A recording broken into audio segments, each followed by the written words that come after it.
How do I reattract my ex? Hey guys, my name is Danny and I'm your life and relationship coach.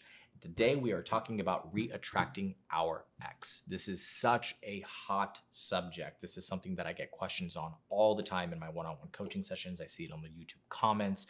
I get it in the Facebook inbox. And it's how do you reattract your ex, right? A lot of people feel like they are maybe instinctually making the right decisions when it comes to reattracting their ex, but they may not necessarily be doing the right thing. And I completely get it, right? It is one of those things that is counterintuitive. Um, Instinctually, you may be thinking that there's a certain thing that you should be doing, there's certain ways in which you should be approaching it, and it just does not seem to be working. And I get how incredibly frustrating that can be.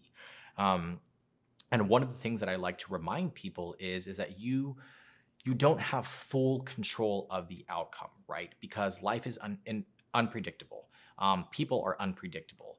You cannot control your ex and the way they think and how they process emotion or how they're feeling about things. What you can control is yourself, how you present yourself, the things that you do to try to set yourself up for the best possible outcome.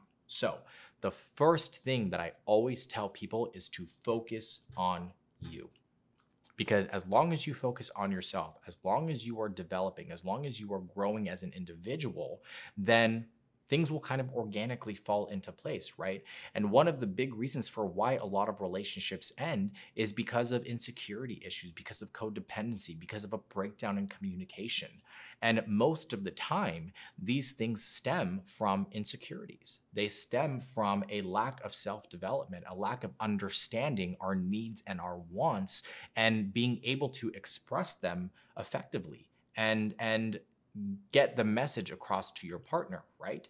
And a lot of the times, because we are insecure within our relationships, we have trouble setting boundaries. And when we don't set healthy boundaries, right, we start to feel like we're being taken advantage of. And again, that only further feeds our insecurities.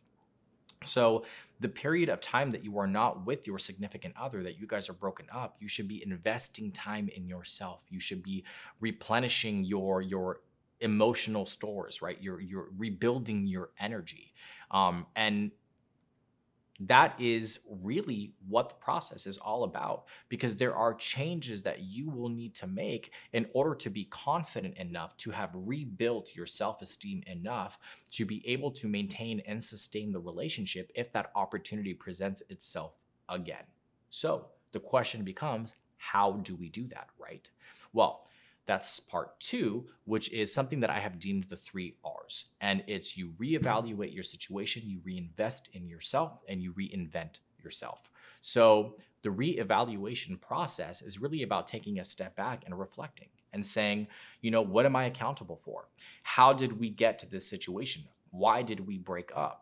Were there things that I was responsible for? Were there things that he or she was responsible for?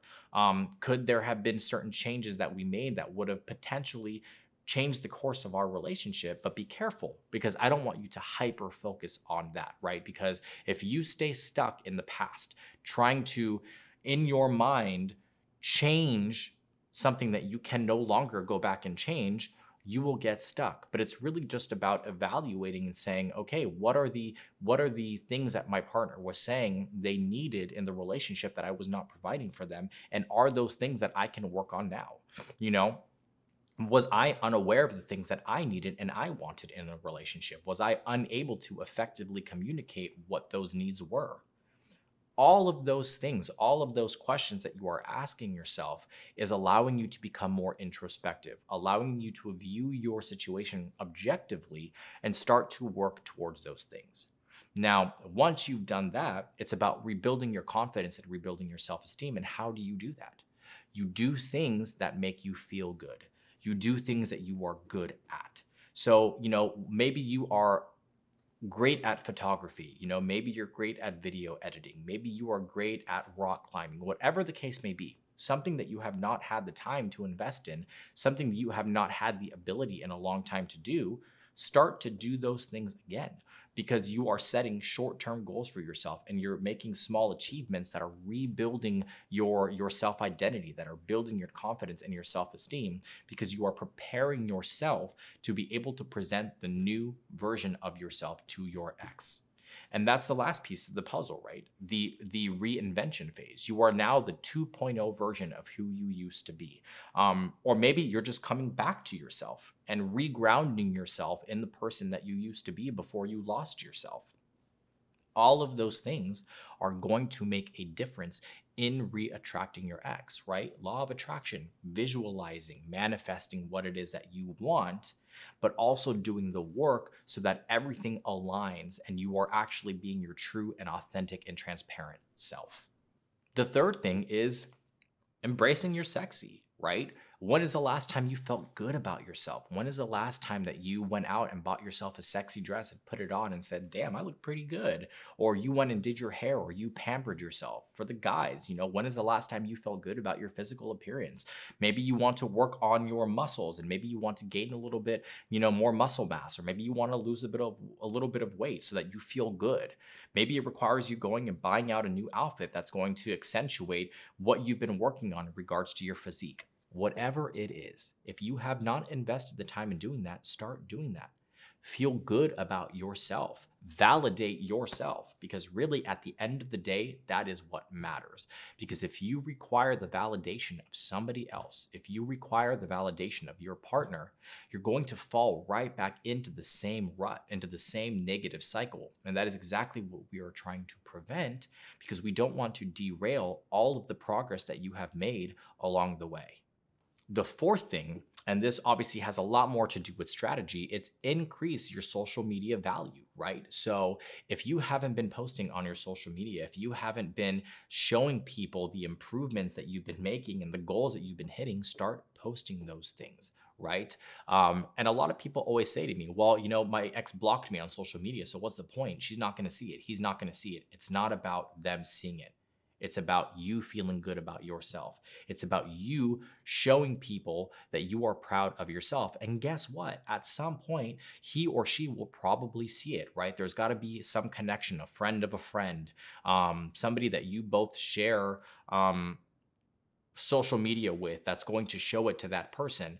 And what I usually advise for people or recommend is put it in your posts, not as a story, because a story only lasts 24 hours. So even if your ex has blocked you, if you start to build this portfolio, this profile grid of all the things that you have been accomplishing over the period of the breakup, when the time comes around and you have the ability to reconnect with your ex, it is likely that they will re-add you to social media. And when they add you to social media, they are going to see all of the achievements that you have made. And again, we talk about showing them the changes that you have made, and that is a great way of doing it.